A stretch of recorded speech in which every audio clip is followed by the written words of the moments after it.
Okay, so I'm doing the first negative rebuttal. I first want to go back to the topic of deterrence that we've been debating with our opposing team about. Our opposing team said that it's not valid what people believe when when a person's life is in jeopardy. The problem is that the way that our current legal system works is that it doesn't matter whether the ultimate effect is right or wrong.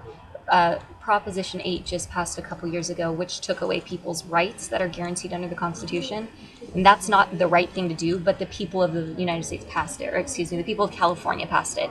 So it's the same thing. If the people of the United States want or believe that deterrence is an option, and that definitely influences that they vote for the death penalty, then that's not something to be ignored. I also want to refute the point made about the popular opinion that this evidence came from May 30th of 2012, that 39% of the public prefer life without parole, whereas only 33% chose the death penalty. If we abolish the death penalty, the 33%, which is the second highest number on the graph after the 39% who prefer other options, would not get what they feel they deserve. They would not get the chance for that justice, that retribution that they feel they deserve. So we're taking away what they would want by abolishing the death penalty. I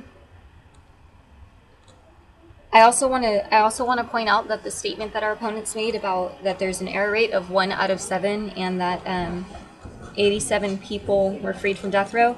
This is not a statistical fact. This was just a comment. This was a statement made by a senator with no study done, no conclusive evidence supporting the fact or supporting this statement. So there's no definitive evidence that this is true, that 1 out of every 7 people convicted are innocent. I wanted to state that.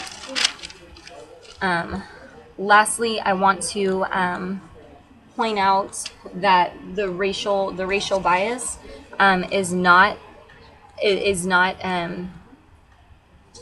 valid. That there's not a racial correlation. I want to read to you a quote from the International Journal of Interdisciplinary Social Sciences in 2012. We do not yet have an updated methodological and comprehensive summary of the results of the research, not to mention anything like an informed consensus on whether any of the racist allegations are in fact true.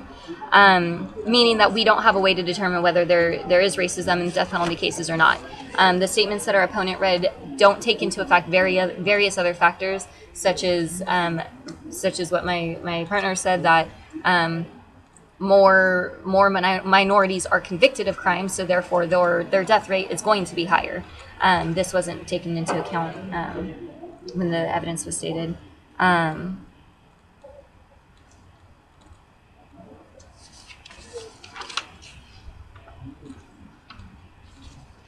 Yes, so I think, in conclusion, I believe that the death penalty should not be abolished because the people of America still believe in its deterrent effects, and they still believe in the retributive justice that they feel they get from it, and also the opponent's resolution that it should be violated because of racial discrimination is not a valid claim. I want to leave with this last quote from the Punishment in Society. Thank you. And surely the death penalty is the only penalty that could deter prisons already serving a life sentence and tempted to kill a guard or offenders about to be arrested and facing a life sentence.